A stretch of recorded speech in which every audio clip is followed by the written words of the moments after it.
박사님 큰 박수로 모시겠습니다. 네. 예, 반갑습니다. 오늘 이 시간에 이제 강의할 내용은 명의신탁 주식이 무엇이고 명의신탁 주식에 대한 정의, 두 번째로는 명의신탁 주식이 대표님들이 왜 가지고 있는지 발생하게 된 경위와 배경을 이해하셔야 돼요. 그래야 대표님들하고 대화를 잘할 수가 있어요.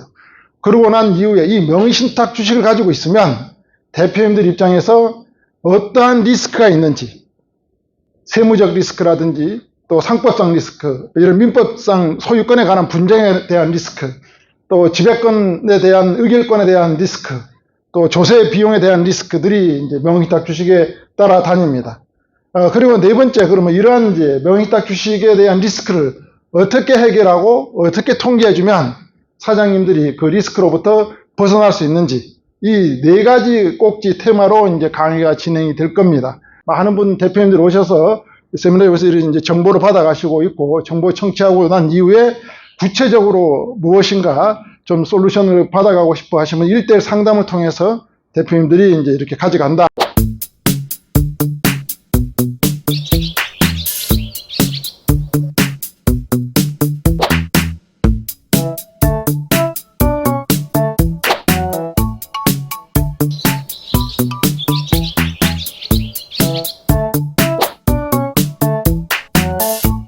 여러분들 이제 그 단락단락을 잘 들어보시고 1, 2, 3까지는 누구나 다 이해하고 할 수 있는 영역이다 라고 보시면 돼요. 근데 4, 마지막 어때 해소하는 부분에 대해서는 약간의 난리지가 필요하고 고급 스킬이 필요한 영역이니까 조금 제한될 수도 있지만, 그래도 1, 2, 3 정도만 해결해줘도 대표님들 입장에서는 상당히 많은 도움을 준 거기 때문에 대표님들 입장에서는 여러분들하고 같이 소통하고 같이 함께하고자 하는 그 의욕, 욕망을 가질 수 있다라고 이렇게 보시면 될 것 같습니다. 명의신탁 주식을 해결했던 계약 체결 사례부터 좀 말씀을 드릴게요. 이게 대표님 입장에서는 최대의 난제였어요. 난제였는데 이걸 해결해주면 좋을 것 같은데 이걸 해결하려고는 세금이 너무 많이 들어간다는 거죠.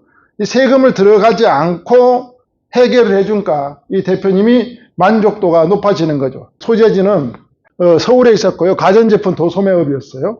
여기 회사는 이제 매출액이 500억 정도 되는 회사였고요. 자산은 300억 정도 되는 회사였습니다. 경쟁자들 보면은 요즘 가면 경쟁자 없는 곳이 단 하나도 없다. 세미나도 초대했고 대표를 안양 베니스 골프 세미나도 초대한 사례가 있고 컨설팅을 하겠다고 들어와서 했는데 사장님의 만족도를 못 높여준 상황이었던 거고요.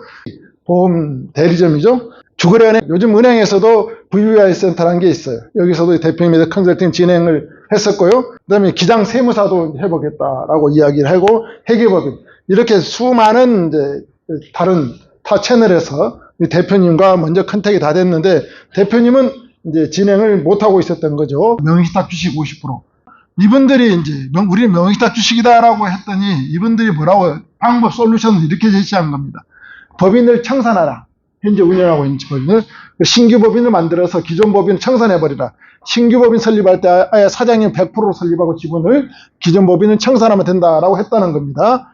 여기 이렇게 이야기했다고 그러는 대표님 제가 물어봤어요. 그러면 왜 이 안이 탐탁지 않으셨어요? 그랬더니 대표님 하는 소리가 대답을 안 해요. 가만히 있어요. 그래서 제가 그랬죠. 먼저 대표님 혹시 법인이 기존 법인을 청산하고 신규 법인에서 운영을 하게 되면 기존 이 대리점 거래 코드가 승계가 됩니까? 안 됩니까? 물어봤어요. 안 되죠. 코드 따기가 되게 어렵죠. 이 자체가 너무 법인의 상황을 이해하지 못하고 너무 쉽게 이야기해버린 거죠. 그러니까 대표는 그래 그렇게 할 수 있다. 근데 나는 신규 법인에서는 이거 사업을 못하는데 라고 이런 이야기까지 굳이 여기다 안 해요. 저는 그걸 짚어낸 거죠. 신규 사업장에서 할 수 있습니까? 어렵죠. 두 번째, 제가 또 물어봤어요. 신규 법인에서 그 신규 코드를 낸다 하더라도 운전자금 꽤 많이 들 것 같은데요. 이게 지금 뭐냐면 온라인 대리점을 서울권 독점을 갖고 있는 거니까 이 물건이 후불이 아니고 한 번 들어올 때 기본적으로 200억, 300억이 들어와야 됩니다. 재무상태표를 보니까 매출 채권, 매입 채무를 받지 않겠습니까? 쭉 따져보니까 원턴 도는데 한 달에 약 한 300억 정도가 돌아가는 것 같아요. 그 뭐죠? 300억 정도의 운영 자금이 필요하다는 결론인 거죠. 그러니까 제가 물어봤어요. 사장님, 제가 보기, 재무상 태표를 보니까 대체적으로 운전 자금이 한 300억 정도가 돌던데 대부분 다 그럼 대출로 그런 걸 돌아간다는 의미인데 280억 정도가 신규 법인으로 가버리면 호드를 받는다, 그 대출 문제가 해결이 됩니까? 라고 물어봤어요. 그랬더니 대표가 어떻게 내 속말 그렇게 정확히 깨뜨렸거든요. 그 두 가지 때문에 이거 모토가 있다는 거죠. 그런데 그런 상황을 짚지 않고 무조건 이렇게 가라고 그랬다는. 그래서 제가 무슨 이야기를 했냐면, 신규 법인 설립으로 갔을 때 문제점이 너무 많다. 이 사업 구조 자체를 할 수 없는 그런 형태가 되기 때문에 신규 법인으로 가시면 안 됩니다. 정상적인 방법으로, 원칙적인 방법으로 가야 됩니다. 라고 했더니, 그럼 원칙적인 방법이 뭐냐? 사장님 때 주식이 맞으면 사장님 주식으로 찾아오시면 됩니다. 그 과정 세금은 없습니다. 그랬더니, 근데 다 세금이 80억이 나온다 그랬다면 80원 최소한 없다라고 했어요. 그래서 왜 세금이 없고, 그런 부분을 위해서 제가 이따 말씀드릴 거고요. 정자일에 배당일에 해서 이렇게 진행이 된 겁니다. 그래서 다른 이해 미팅하고 계약을 체결했는데요. 기존 컨설팅 하는 자와 차별화가 되어 있는 겁니다. 그 입증 자료가 대부분 이제 사장님들 입장에서는 명의신탁 주식을 잘못 건드리면, 잘못 진행을 하면 세금을 많이 추징을 받는다라고 생각을 하고 있는데요. 그건 뭐냐? 진짜 잘 해결할 수 있는 사람을 만나지 못했기 때문에 이제 그런 현상이 나타나는 겁니다. 그러면 이걸 세금 없이 해결할 수 있는 방법들이 여러 가지가 있습니다. 기본적으로 이걸 이제 이해를 하려고 그러면 명의신탁 주식에 대해서 세금 구조를 이제 이해하시면 왜 이거 세금 없이 찾아왔는지에 대해서 이해를 하실 수가 있어요. 자, 명의신탁 주식을 예를 들면 2000년에 맡겼다고 가정하겠습니다. 2000년에. 명의신탁 주식만 지금 몇 년이죠?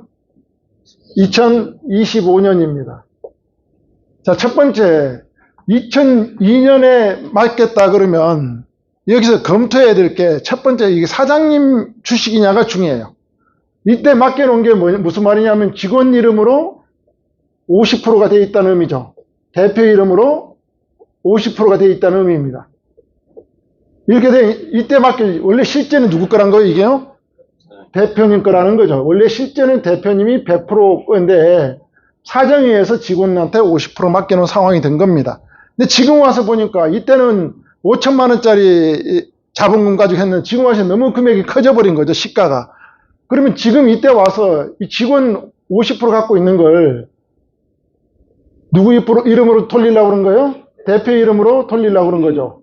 이렇게. 그러면 대표가 100이 되려고 그런 거죠. 그럼 이거 무슨 행위가 일어나? 주식이 이동된 거죠. 언제 이동이 된 겁니까? 2025년에 이동이 된 거죠. 그럼 국세청에서는 주식이 뭐죠? 자산입니다. 자산이 이동을 하면 세금을 부과하도록 되어 있는데 자산을 이동하는 방법은 크게 보면은 세 가지 방법으로 이동을 합니다. 첫 번째 방법이 뭐가 있어요? 이동하는 방법 중에서는 양수도가 있죠. 사고 파는 거. 양수도 방법이 있어요. 양수도를 하게 되면 무슨 세금을 부과합니까? 세목이 소득세를 부과하도록 돼요. 소득세. 이거는 양수도라면 소득세를 부과합니다. 이 소득세는 누가 내게 돼 있어요?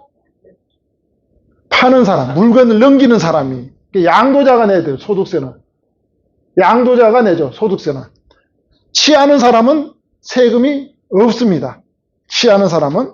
자, 두 번째, 자산을 넘기는 방법은, 명의가 이동하는 방법은 양수도가 아니라 양수도는 대금을 주고 받는 거죠. 양수도 할 때 대금을 주고 받지 않고 그냥 줘요. 그걸 보고 뭐라고 그래요? 증여라고 그래요, 증여. 증여를 하면 무슨 세금이 나옵니까? 증여세목이 나오는 거죠. 이 증여세는 누가 내는 겁니까? 받는 사람. 무상으로 받는 사람이 이걸 내도록 되어 있어요. 수증자가 내다는 거예요, 수증자가. 세금을 납부 주체가. 그럼 여기 양수도는 대금을 대신 준 거예요. 대금을 주고 했으니까 받는 사람 세금이 없고 파는 사람이 대금을 받았으니까 양도세를 내는 거 차익에 대해서. 증여로 갔으면 무상으로 간 거기 때문에 무상으로 취득한 사람이 증여세를 내요. 세 번째로 자산 이전하는 방법 형태는 뭐가 있을까요? 사망한 이후에 취득하는 방법이 뭐가 있어요? 상속이라는 방식이 있어요. 상속으로 가면 무슨 세금을 냅니까? 상속세를 내게 돼 있어요. 상속세는 뭐냐면 무상으로 사망한 이후에 자산이 넘어온 거죠. 이거 누가 내게 돼? 이거는 세금을 상속인이 내도록 되어 있죠. 이게 뭐냐면 자산이동 방식이에요. 자산이동에 따른 세금 나오는 세목이다 보시면 돼요. 크게 보면. 자, 여기서 그러면 직원이던 게 대표한테 주식이 옮겨갔다. 원인에 따라서 세목이 달라졌죠? 자, 여기서 사장님이 돈을 직원한테 줬다 그러면 무슨 세금을 내야 될까요? 양도세를 내야 되겠죠. 양도세. 그럼 사장님이 거액의 금액 50억, 100억을 직원한테 줄 수가 있습니까? 없습니까? 못 주죠. 줄 수가 없어요. 그러니까 1번 방식은 사오고 올 거냐라는 방식인데 줄 수가 없죠. 자, 그럼 여기서 이제 무상으로 이게 온 거예요. 기본이 이렇게. 무상으로 왔으면 국세청은 무슨 세금을 걷어갈까요? 이거 증여로 봅니다. 증여. 증여로 보니까 증여세를 사장님이 내야 돼요. 근데 명의신탁 주식에 대해서는 세금을 부과하는 기준이 좀 다르다는 겁니다. 명의신탁 주식. 자, 부동산 실명제에 의해서 부동산을 차명으로 맡겨놓으면 인정됩니까? 안 됩니까? 안 됩니다. 형사적으로 처벌도 받고요. 세금은 세금대로 부과하고. 그런데 주식에 대해서는, 명의신탁 주식에 대해서 형사적으로 처벌 조항은 없어요. 세금 문제만 해결해 주면 되는 겁니다. 자, 이때 이제 찾아왔을 때, 자, 첫째 조건이 증여세를 지금 가격으로 부과하면은 사장이 부담이 많이 되니까 이걸 못하고 있다는 거죠. 그러면 명의신탁 주식이다. 진짜 사장님 주식이 맞아요? 언제 맡겼어요? 2002년에 맡겼다. 사장님 주식이라는 게, 명의신탁 주식이라는 게 입증이 되면 과세하는 기준점이 어디가 되냐? 25년 시가평가액이 아니라 언제로 간다고요? 2002년 기준평가 금액으로 갑니다. 과세가액이. 자, 그럼 2025년은 회사가 성장을 해서 한 주당 가격이 매우 높겠죠? 근데 2002년은 한 주당 가격이 낮을까요? 높을까요?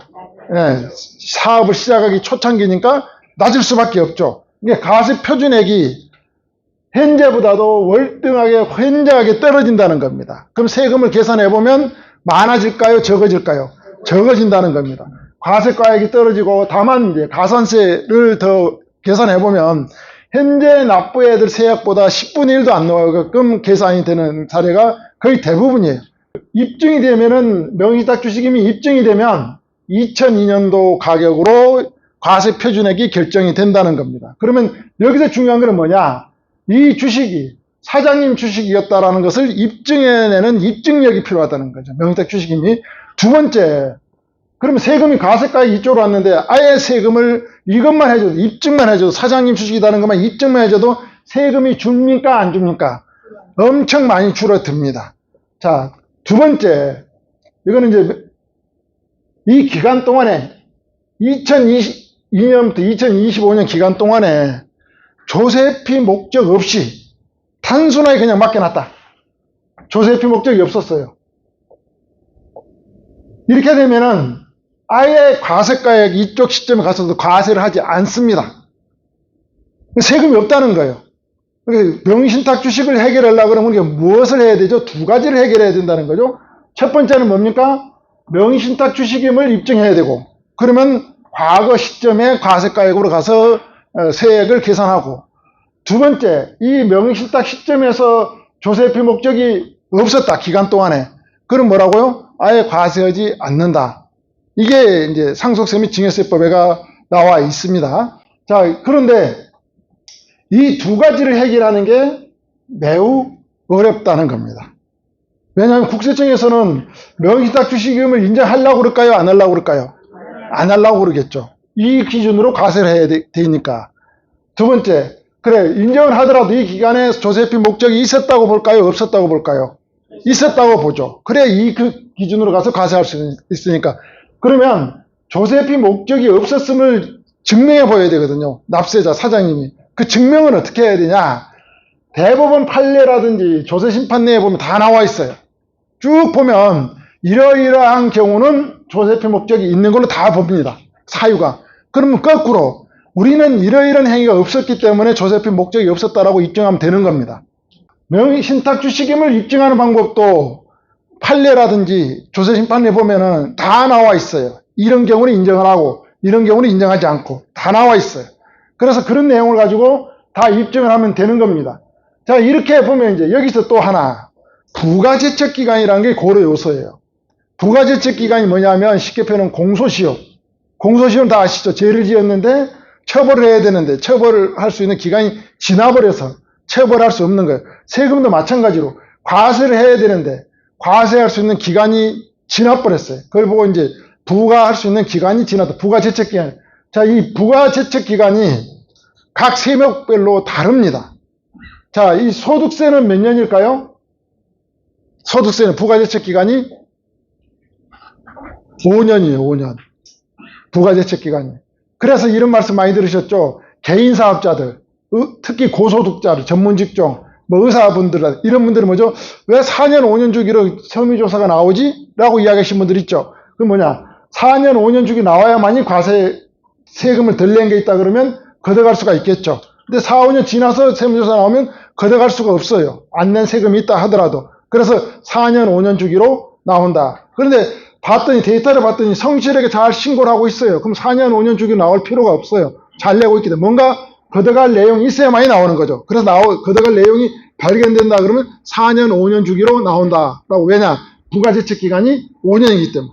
자, 그럼 우리가 만약 법인 대표님들은 법인세는 부가제척 기간이 몇 년일까요? 법인세 5년입니다. 이것도. 그러게 뭐라고 그래요? 대표님이 우리 회사에 왜 4년, 5년 주기로 세무조사가 나오지? 이게 4년, 5년 주기로 나오는 거면 정기조사라 그래요.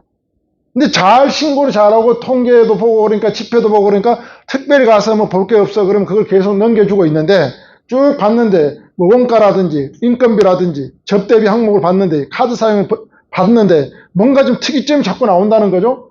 퇴직금도 과다하게 받아가고 막 이 특이점이 나와요. 또 대여금도 있고 가직금도 있고 이런 것들은 뭐죠? 4년 5년 주기로 쭉 가서 보고 추징을 할 수가 있는 기간 내에 추징을 해 간다는 겁니다. 그 기간이 넘어가면 부가제척 기간이 못하기 때문에 그렇다는 거죠. 그래서 법인세는 5년, 소득세도 5년. 여기다가 고의적으로 세금 신고를 안 해버린 경우가 있어요. 무신고라든지 이런 경우는 뭐냐? 플러스 2년이 붙습니다. 그러니까 고의적으로 무신고를 한다라든지 세금 낼 게 있는데 한다라든지 이런 거 있으면 플러스 2년이 붙는다. 그래서 소득세 법이 이걸 보고 이제 정기적으로 볼 수 있는 거고 그 비정기 조사도 있겠죠. 비정기 조사는 어떻게 되는 겁니까?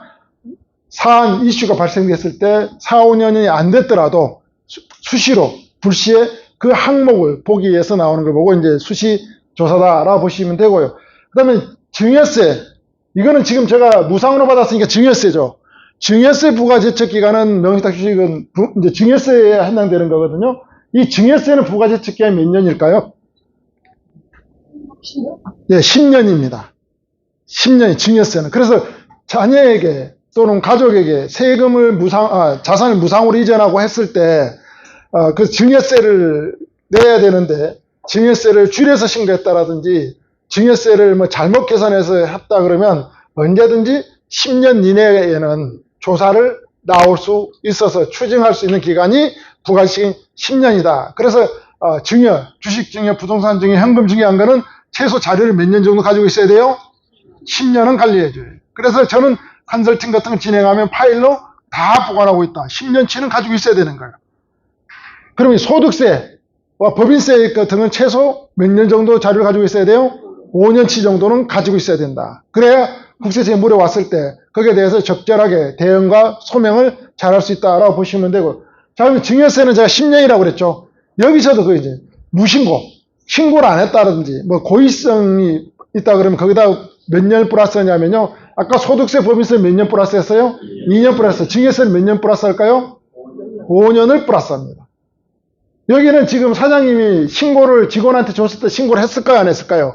안 했단 말이죠. 그냥 임의적으로 주식을 안 해놓은 거죠. 이게 무신고된 거죠. 그리고 여기는 몇 년으로 계산해야 되겠어요? 부가제척 기간을 15년으로 계산해야 된다. 그럼 명의탁 주식은 부가제척 기간이 15년이다. 그러면 15년이 경과되는 시점, 2002년부터 몇 년을 더하면 15년이 돼요?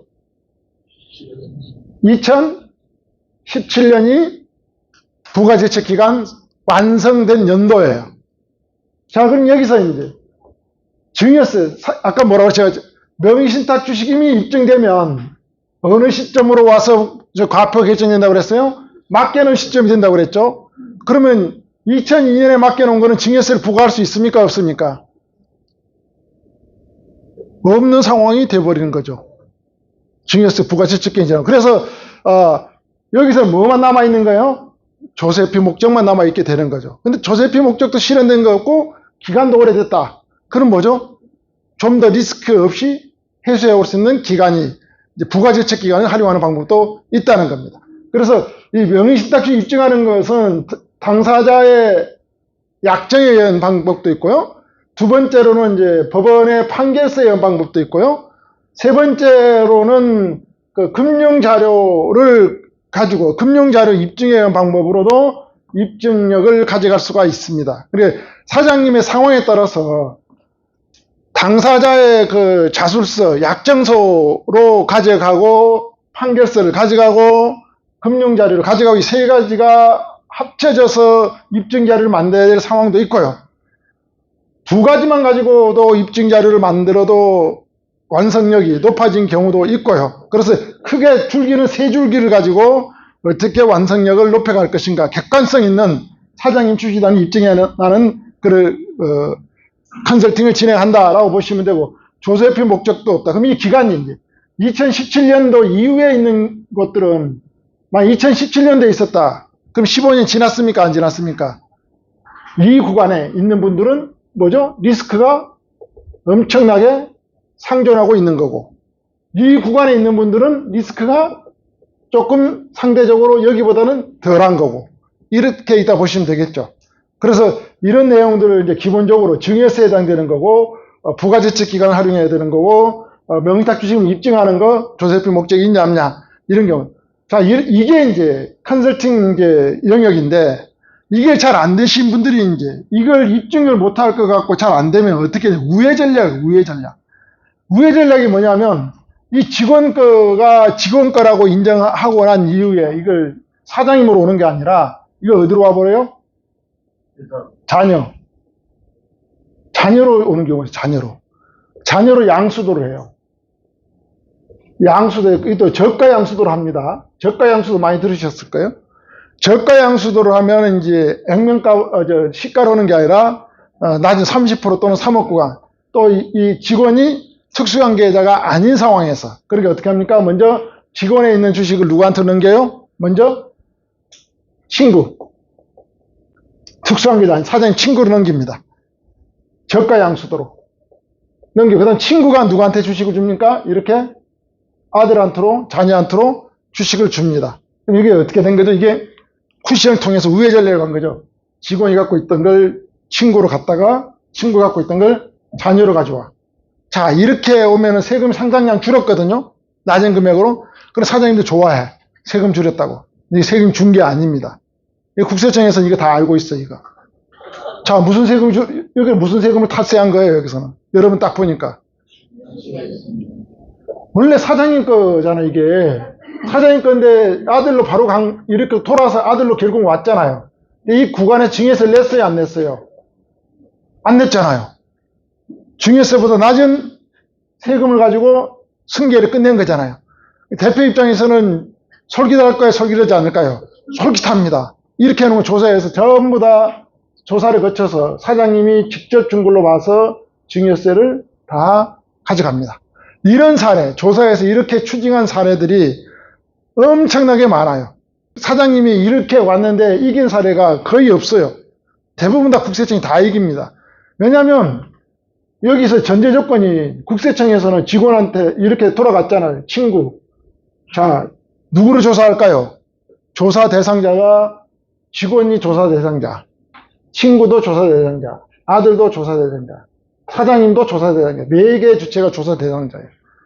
이 주식의 흐름에 대해서 직원한테 진짜 네 거 맞았냐? 네 거 맞으면 지금 현재 50억, 100억짜리 니는 뭔데 왜 5천만 원, 1억으로 낮은 가격에 팔았냐? 자산권을 자기 거라면 50억, 30억 되는 걸 1억, 2억 주고 팔 이유가 있습니까? 없습니까? 없잖아요. 여러분이라면 내 거라면 낮은 가격에 팔아요, 안 팔아요? 그것도 월등히 낮은 가격에 안 팔잖아요. 이렇게 팔았다는 그 자체가 의심스럽잖아요. 그러니까 물어봅니다. 너 건데 왜 자산권 그렇게 팔았냐? 그럼 뭐라고 그래요? 뭐 여러 가지 이유가 되겠지만, 또 그리고 첫 번째, 그 전에 너가 회사 주식을 취득한 과정에서 너가 취득한 재원에 대해서 금융자료가 있냐라고 물어봅니다. 이 사람 취득할 때 세금 낸 거 있었을까요? 없었을까요? 없었죠, 당연히. 그러니까 증명할 수 있는 길이 있어요, 없어요? 이 직원 증명할 수 있는 길이 없어요. 그러면 증명하지 못하면 뭐죠? 이 직원 주식이 아니라는 게 바로 나오는 거잖아요. 또 그러고 그래서 여기서 이렇게 나오고요. 또 친구한테는 직원으로부터 주식을 싼 가격에 받아서 차익도 남기지 않고 어떻게 바로 또 이렇게 줍니까? 그래서 뭐 회사가 뭐 예를 들면 그러면 또 회사가 적자가 막 나서 종이 조각이 될 것 같아서 이렇게 했다면 스토리 짜놓습니다. 그렇지만 그러면 종이 조각엔 다름없는 주식을 왜 받았냐? 라고 또 나올 수도 있어요. 여러 가지로 보면은 조사 과정에서 허술한 지점이 많이 발생되는 부분이 바로 이런 부분들이. 그럼 뭐죠? 바로 이거 대표 거구만. 국세청 이때는 뭐죠? 대표 주식이라는 것을 입증하고 과세를 합니다. 반대의 경우는 뭐죠? 대표 주식이 여기는 아니라고 해서 과세를 하는 거고, 이러한 경우는 대표 주식이라는 걸 입증하고 과세를 합니다. 그래서 여기서는 이러한 방법들은 우회 전략을 하는 것들은 상당히 신중하게 가셔야 된다라고 보시면 돼요. 그래서 대표들은 이렇게 숨겨도 끝나고 다 끝나고 좋네 하는데 신중하게 판단해야 될 몫이다라고 이렇게 보시면 되고요. 좀 더 이쪽에 이렇게 해서 여기도 마찬가지면 입증 자료를 생성했다는 거잖아요. 입증 자료가 있고요. 그래서 뭐라고 그랬어요? 제가 입증 자료와 함께 소송을 진행했다는 거죠. 제가 아까 두 번째 소송도 나올 수 있다 했죠. 그래서 입증 자료를 입증은 법원 소송과 입증 자료를 통해서 명의탁 주식 환원을 통해서 증여세 없이 빵원도 증여세가 나온 명의탁 주식 무조건 증여세다. 제가 왜 증여세인지 설명을 드렸어요. 그래서 증여세 없이 가져왔다라고 보시면 될 것 같습니다. 이 대표님은 50%가 대표가 50%고 이제 그 다른 대표 그러니까 거기 직원인데 직원을 대표로 세우는 겁니다. 이렇게 해서 총 세금 약 한 83억 정도 나올 세금을 83억 세금을 안 내고 정상적인 방법으로 전공법으로 원칙적인 방법으로 합법적인 방법으로 찾아와서 세금 없이 지금 이제 여기가 100% 찾아온 상황이 됐다라고 이렇게 보시면 되고